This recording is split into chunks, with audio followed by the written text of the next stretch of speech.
Hi everybody, welcome back to GCSE English. I hope you're all okay. You've had a good weekend.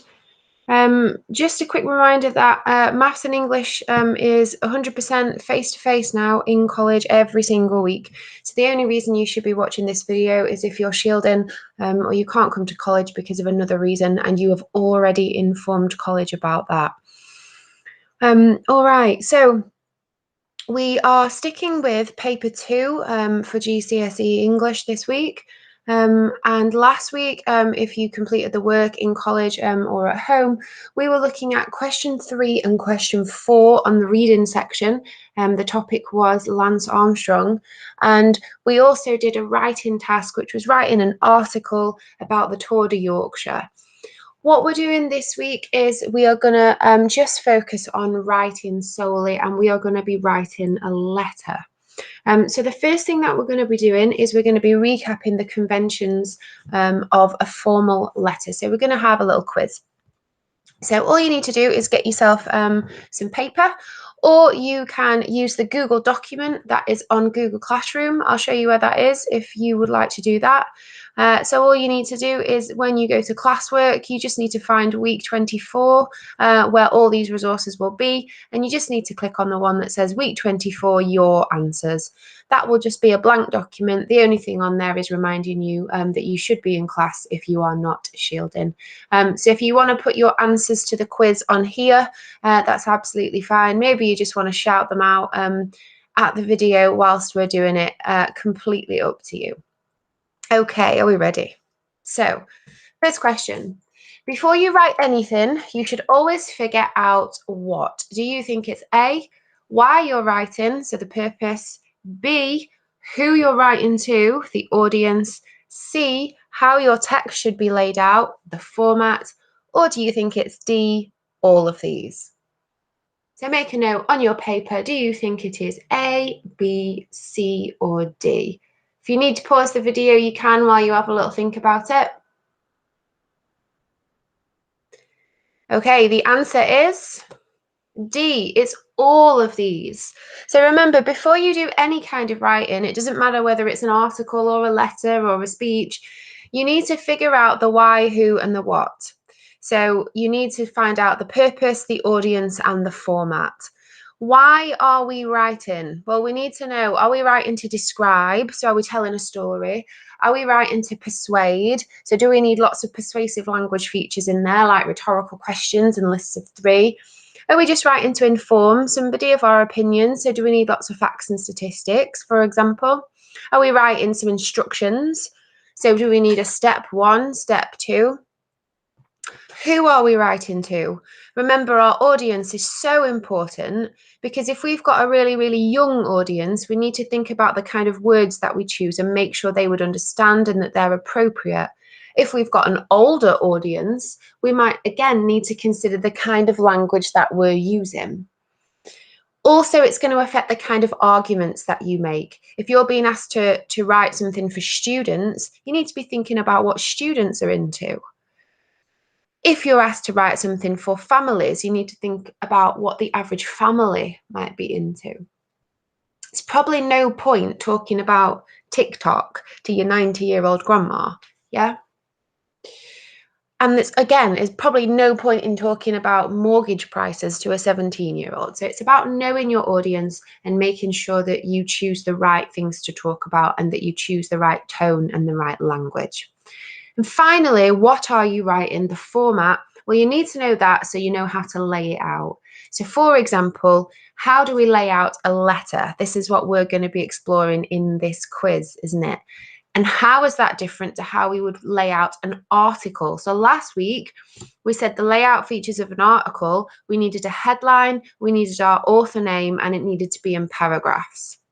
Again, if we were going to write a story, our layout would probably be different. We might just have the title of the story. If we were going to do a leaflet, we might have images, we might have bullet points. So we need to know the why, the who, and the what before we write anything. It'll help to keep our focus and it'll help to keep us on track when we are planning.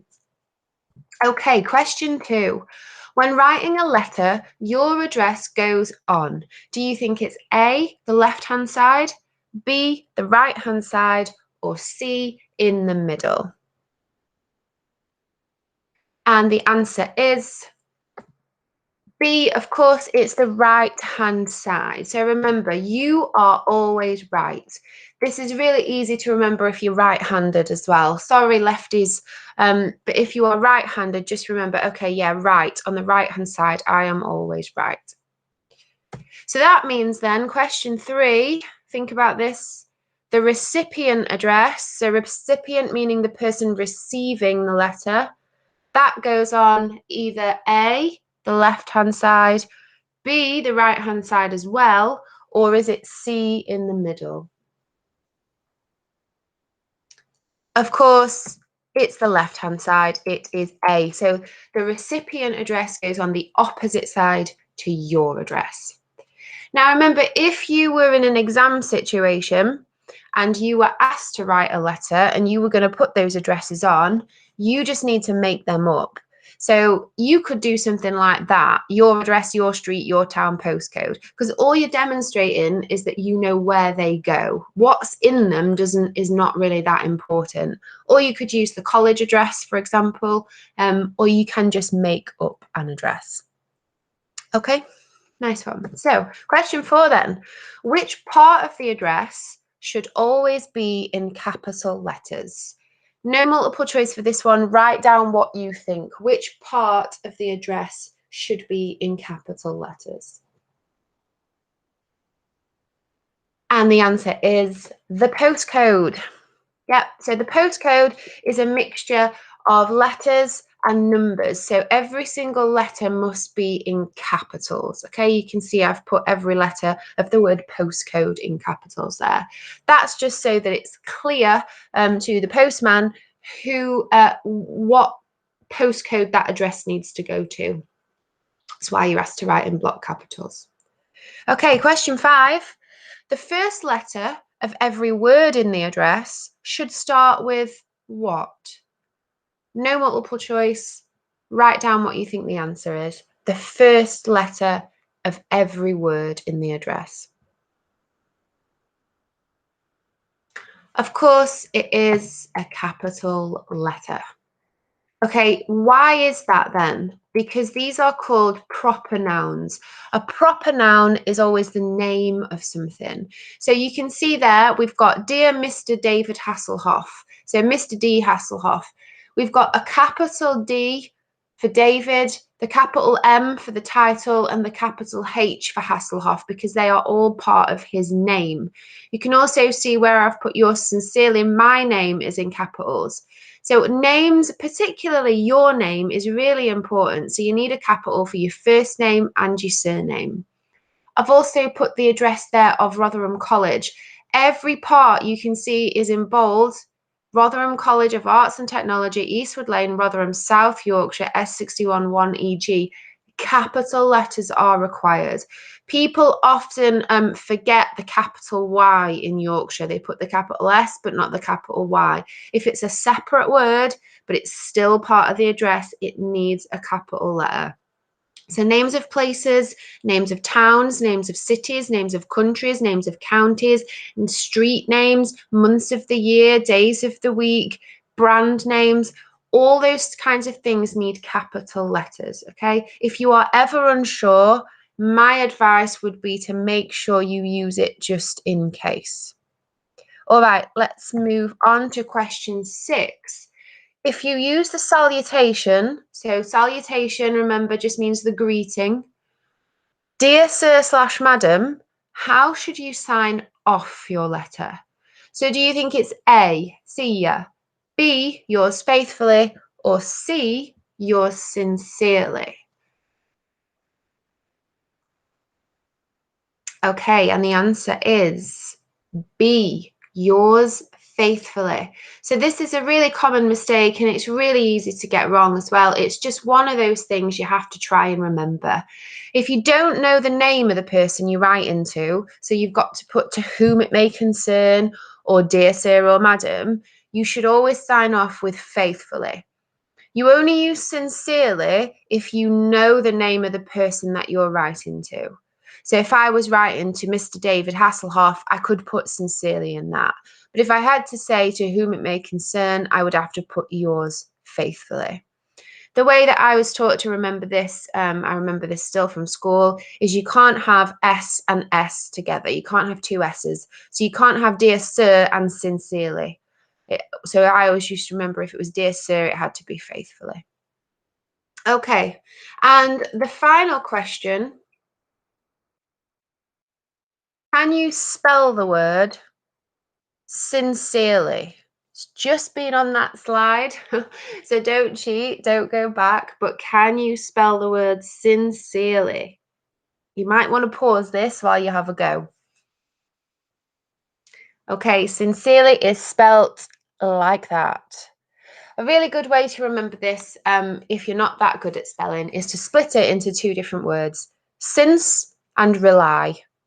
Since and rely equals sincerely. When I write this word down, this is what goes through my head. Since rely, because it is such a strange word, both to spell and to look at. And it is one of, I've seen this word spelt so many different ways, lots of E's, lots of I's, and all usually in the wrong place. But if you split it into two, it's a lot more manageable. And you could do the same with faithfully, faith and then fully. Faith and then fully, like since and rely sincerely. Okay, well done. However you did on that quiz, hopefully it's just served as a quick refresher there for you, or a quick recap on what we need when we are writing a letter, or specifically how we are laying the letter out.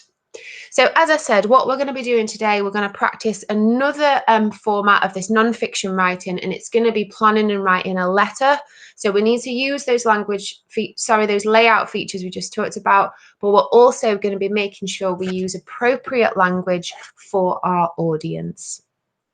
Okay, so first thing we're going to do, just to make sure that you were listening, is label the letter with the correct conventions. And once you've got this, you then can look at it anytime you want, and you can just remind yourself of where everything needs to go.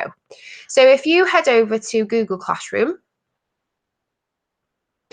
you should be able to see a document that says label the letter layout. And if you open that up, it should look like this.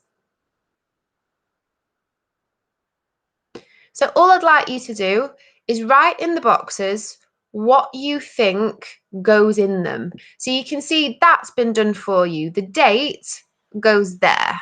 We didn't discuss that, but that's where your date goes on a letter. It's usually in line with the postcode of one of the addresses. But which address goes there on the left? Is it your address or is it the recipient address? So all I want you to do is for each box, if you just double click on it, and then if you click inside the box, you should be able to write your address, my address, recipient address, whatever you think which address goes there. Once you're happy, just press save and close and it will save it for you, and then you can move on to the next one. If you're doing this on a phone, this may not work. It may not enable this feature of Google Docs. So if you want to do this task, you need to make sure that you're using a computer or a laptop. And then just keep going. What do you think goes there? What goes there? What goes there? Etc. What goes in the bottom too. Okay, so if you want to pause this video now and have a go at labeling the letter.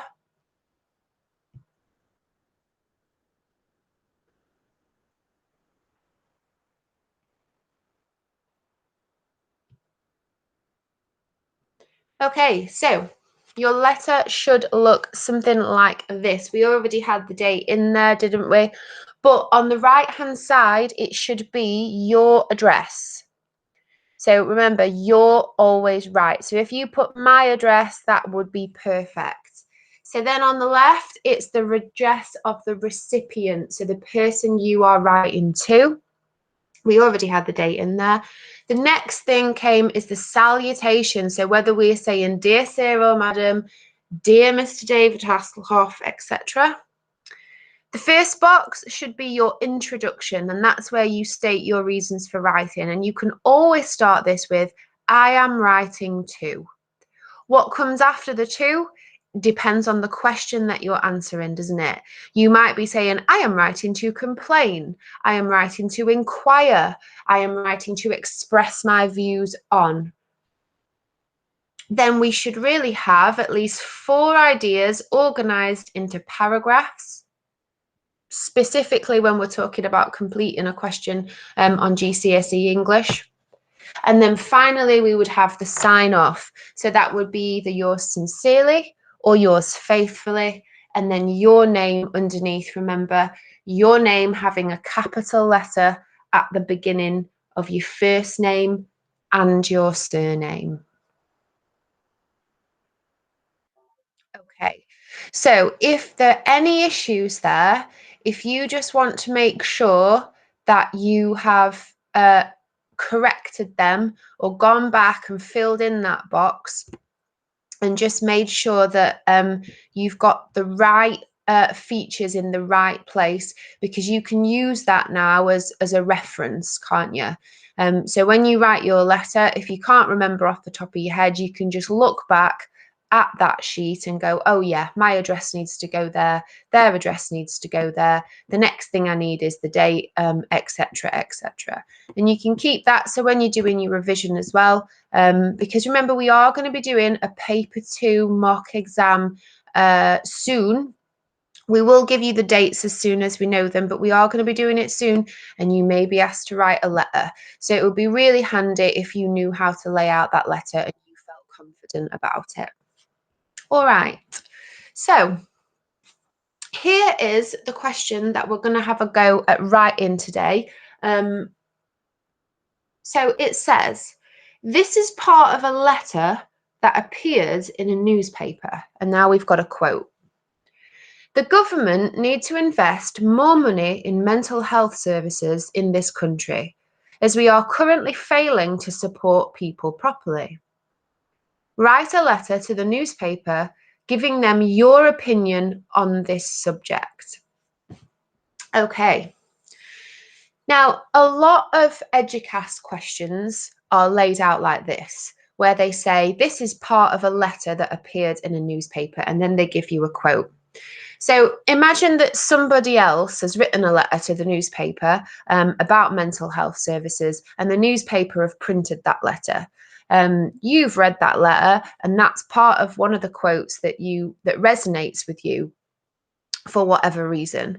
So you've decided to write to that newspaper in response, yeah, and you're going to give your opinion on that statement there. Now, this statement here is, I think, relevant, or should be, for everybody really, because it's about mental health services in this country. And as we know, making sure that we have that we look after our mental health is really, really important, isn't it? Because it affects every aspect of our lives. It affects whether we're happy, whether we're productive. It helps us to deal with situations in terms of resilience. It helps us adapt to change. And although mental health is still often stigmatized in society, there is a lot more awareness now. And if you are struggling with your mental health, it is absolutely nothing to be ashamed of. Think of the global pandemic that we have all been in for the past year.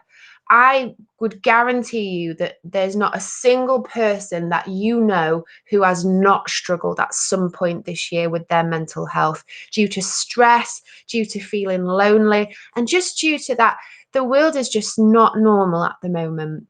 We've got lots of restrictions on us, actually, and physically lots of restrictions. Those of you that are at home watching this who might be shielding, you know, I really feel for you. But just remember that it will be okay. Yeah, if you need to get help, please reach out to somebody and please speak to somebody, because everybody has to deal with this situation, and everybody has to look after their mental health. It is so important. And I think that's why this question here is also something that's really important for us to talk about, because it's true. Mental health services in this country are really underfunded. For example, I mean, you can do your own research if you want, but mental health problems account for 23% of the burden of disease in this country, yet the NHS budget only spends 11% of that budget on them. So 23% of illnesses are accounted for mental health, yet we only spend 11% of our budget on it. So it is definitely chronically underfunded, and we need to invest more money in it, particularly after what's gone on this year. So we are going to write a letter to the newspaper giving them our opinion on that. Remember, the first thing in this quiz was, what do you have to do before you write anything? Hopefully you remember we need to figure out the purpose, the audience, and the format. So maybe if you want to pause this video for a couple of minutes and just write down on your week 24 answers on Google Classroom. I'll just share this tab with you again. So remember this one here, the blank document where you might have written your responses. If you want to just write on there what you think the purpose, the audience, and the format is. So why are we writing this? Is it to advise, to explain, to describe, to entertain, to inform, to persuade? Who are we writing to? So who's going to be our audience? Who would be reading this? And finally, what is it that we're writing? Are we writing an article? Are we writing a speech, for example? Okay, so I've put here what I think the purpose, audience, and format of this is. So have a look, see if it's different to yours. The purpose, I think it could be to inform, to persuade, and explain. Same as a lot of these tasks. It's more than one purpose. It says we are giving somebody our opinion. So its primary purpose here is to inform people of our opinion. But we might be wanting to persuade people too that the government need to invest more money in mental health services. So we may be trying to use persuasive devices. There may also be an element of explanation. If we're going to use possibly facts or statistics, we might want to explain them. Our audience, well, we're writing to the editor of the newspaper, aren't we? The person that has published this letter, the government need to invest, we're writing to them. So that helps us as well figure out who we need to address it to. So we're going to be saying, dear editor. In general, we are writing to adults. And of course, the format is a letter, and we've already gone through how we need to lay that out on a page. Okay, so let's have a look then at how we might plan this. So on Google Classroom, I have put a document that says planning a letter. I'll just open that now so you can see it. And what you've got is you've got the plan that I'm going to have on the screen in a second here. And then you've got an example of the opening of a letter. So this is just one that I've written. I've only written the first 3 paragraphs. I probably would write another 2 paragraphs at least. It's not what I want you to copy. I just want you to have a look at it to see if it can help you if you're not really sure how to start off or perhaps how to word things, okay? So that is for you, to help you do the planning and also to help you write. Okay, so let me go back to here. So we've got the first thing, addresses, date, and then dear editor. Now you know where all them things go, and if you've forgotten any of them, go back to that sheet that you filled in, the label in the letter layout, and you can remind yourself. So that's the first thing that you'll need to do. So when you go to, let's open this one, our answers, that blank document that you might have already put some stuff on. If you haven't, first thing that you should be doing is writing your addresses. So it might be my address, my street, oops, I can't spell today, my street, my town. And then once you've done that, remember this needs to go on the right hand side, so you can highlight it and then you click this here, write a line, and it will move it across. Now, when you want to then go back, you just need to click on the left align and your cursor will move back. And then that's where you can start putting in their address, their street, etc. Yep. All right, let's go back here. So once you've done that, that will be your format sorted. And then we're going to start with an introduction. So I've put here on the plan, you might want to think about why you are writing. Now, you will need to use the question to help you with this. So if we just go back, we could say, "Dear editor, I am writing in response to a letter that appeared in your newspaper." And look, all I've taken that from is there. I'm writing into response to a letter that appeared in your newspaper. The letter said that the government needs to invest more money in mental health services in this country, as we are currently failing to support people properly, and I completely agree with this statement. Or maybe you should say, and I partly agree with this statement, or I completely disagree with this statement. Or maybe you want to say, I am writing in response to the letter that appeared in your newspaper last week to give you my opinion on the current funding of mental health services in this country.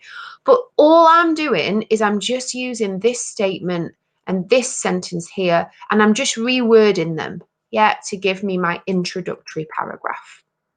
And if we look at my introductory paragraph, I am writing in response to a recent letter that was published in your newspaper regarding mental health services in the UK.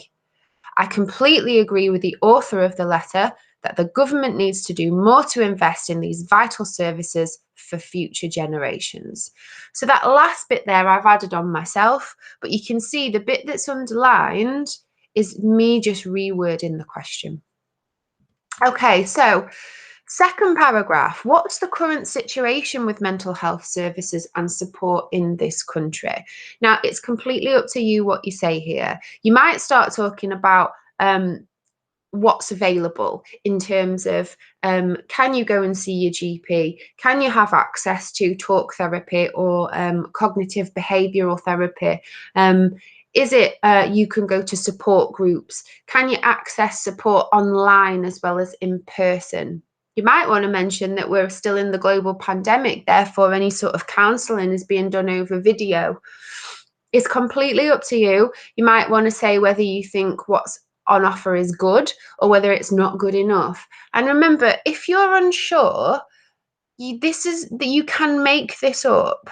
It doesn't have to be completely accurate. If you want to use facts and statistics, you can make them up. We're not expecting you to know all things about every single topic ever, because remember what's on that exam, it could be absolutely anything. Paragraph 3.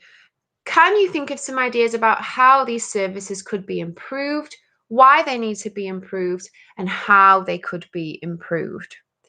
Paragraph 4 is going to be where you draw together all the ideas that you've talked about already. So reiterating those main points and then leaving the reader thinking about what you want them to think about for the greatest impact. If we have a look, we can see what I've decided to do is I've decided to pretend that I am a mother of 2 young primary school children. Now, I'm not, but I've decided that that's the angle that I'm going to take in this letter. So I've said, firstly, I was both saddened and shocked to hear the alarming statistics that poor mental health affects 20% of primary school children in this country. I don't know that. I made that figure up.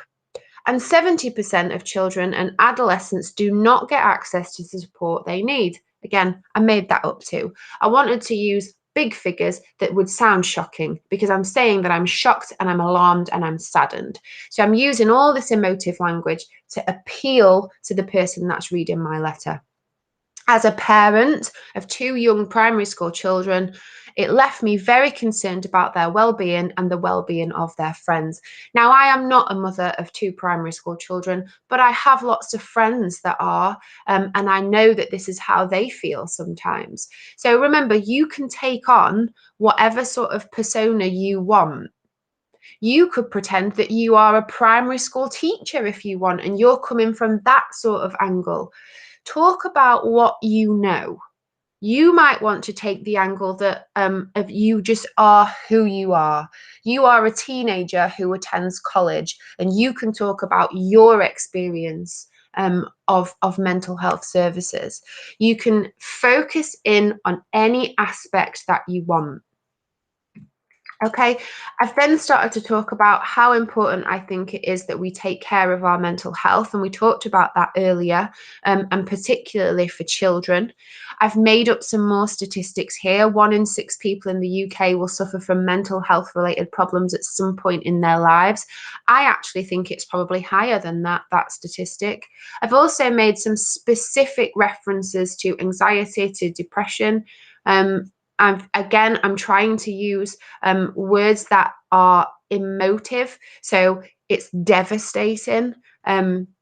The number is going to increase significantly unless the government does something and makes more investments in mental health services. I've also used the word we to try to include everybody, to try and make the person reading the letter think that we're all in this together. So I've got a mixture of persuasive devices here, as well as facts and statistics. I've only written the 3 paragraphs, so I haven't written any more, and I haven't suggested how we could change this yet, and I haven't concluded. Remember, you can use this to help you if you want to. I don't want to see that it's being copied, though. Okay, it is just there to help. Please don't copy it word for word. Okay, so here's our question again. Part of a letter that appeared in the newspaper, the government need to invest more money in mental health services in this country, as we are currently failing to support people properly. Write a letter to the newspaper giving them your opinion on that subject. So what I'd like you to do is have a go at doing the plan. So we've got this sheet here. Remember, that has got my plan on there. If you like my plan and you want to run with that, by all means, go for it. If you want to change my planning, then again, go for it. So just go to your answers here. You could do your plan above if you've not already written anything on there. You could do it on a piece of paper. It doesn't matter, as long as you've got an idea of where this is going to go. So the shape of the letter. So what are you going to write about? What are you going to focus on in each paragraph? Once you think you're ready and you've got that plan, I would recommend, by the way, that you don't spend any more than about 10 minutes doing that planning. But once you've got that plan, you then need to write your letter. So make sure, I've got a list here of everything you need to remember. So make sure you've got the correct layout. So have you got the addresses in the right place, for example? Have we written a minimum of 4 different paragraphs? Have you got some specific or personal examples in there where you can? And have you used some language choices to engage your reader? So remember, I use very specific and personal examples, saying that I was the mother of 2 primary school children. I gave examples of mental health conditions, and I also used language choices, didn't I? So such as, if we look at this here on the plan, I use negative adjectives, emotive language, I use facts and statistics. And I also use some direct address as well, personal pronouns. It's completely up to you what you use, but you've got a little checklist there to help you. Now, I would give yourself 25 minutes. So pause this video when you're ready to start. Time yourself. So put a timer on your phone or something like that. Give yourself those 25 minutes to write your letter, and then we will do some proofreading. Okay, well done. First thing you need to do once you finish writing is that you need to proofread your work now. So we've got a list of things here. Do your sentences make sense? Have you written in paragraphs? Have you got capital letters at the beginning of every sentence? Capital letters for proper nouns. Remember, we talked about this one, didn't we? Have you got capital letters for your addresses? If you've mentioned the name of anybody or the name of any organisation? Has it got capital letters? When you've signed off there, have you got your name in capital letters for your first initial of your first name and your surname? And have we got some end of sentence punctuation at the end of every sentence? If you're asking a rhetorical question, make sure you've got a question mark. Finally, spelling. I know that spelling can be difficult, and sometimes if you don't know how to spell a word, how do you know if you spelt it right or not? Well, if you're doing this on Google Docs and you've got the spell checker on, it is obviously going to highlight to you, isn't it, if you've got any spelling issues. So you can use that function there to make sure that you amend your spelling. But it is really worth making a note of spellings that you are not sure about so that you can practice them.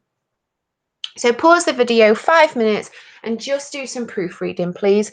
Read your letter from beginning to end. Make sure you've got all these things on there.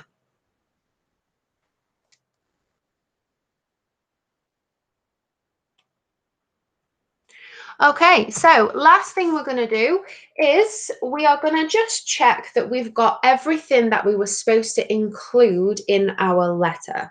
Now, if you've done this on paper, if you can get yourself an actual highlighter, that would be great. If not, all you need to do is on your answer sheet, you just need to select whatever text you need to select. And then if you click on the highlight color there, it will highlight in whatever color that you choose. So what I would like you to highlight are these 3 things. Can you highlight the addresses that are in the correct place? So your address and their address, the date, the salutation, which will be dear sir or madam, and the sign off, the yours sincerely and the faithfully. If you can't find the address, the date, the salutation, or the sign off, that means you've missed it. So that's where you can add it in now. Can you then go through and highlight any personal or specific examples about mental health services in the UK that you might have used? And can you finally highlight 4 language choices that you have used on purpose to engage the reader? So if we look at, for example, my plan here, I've underlined where I've used specific examples and where I've used language choices, but I'm just asking you to highlight them using that highlight tool. Okay, so give yourself another 5 minutes. So pause the video here and just highlight those 3 things first of all, please. All right, well done. So if there is anything missing, so if you've realised you've missed anything from any of those 3 things, so you've not got any language choices or you've not got any specific examples, that is going to help you with this last task. So I've put at the bottom, can you make a note of what went well today? So what do you think that you've succeeded in? Is it that you have managed to lay that out perfectly? Is it that you always forget to use paragraphs, but today you've aced the structure of that? Is it you think that you've used really good language choices today? You've got excellent facts and statistics, you've explained everything really well, or you've used some really good persuasive devices? Whatever you feel confident with, that you think you've done well, just make a note of it underneath your letter. And finally, what did you find difficult or what do you need to develop in terms of writing a letter? So this is where, if you've realised that you're missing any of these things, this could be what you write. So if you can't highlight any language for your what do you need to develop bit, that needs to be, you need to develop your language choices. Or if you've forgotten to put the salutation or you've forgotten to sign it off with your name, in what you need to develop, what you need to develop, remembering the format of a formal letter. Okay, so just pause the video again for another couple of minutes and write down what went well and even better if today.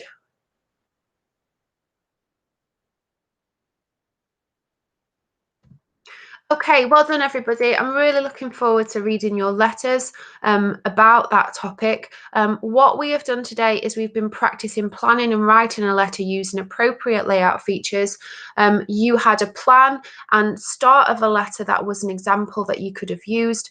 And also, we were hoping that you could use appropriate language for your audience. So give yourself a big pat on the back. Well done. Turn in your work now on Google Classroom, and we will give you some feedback as soon as we can. Thanks very much. I will see you next week.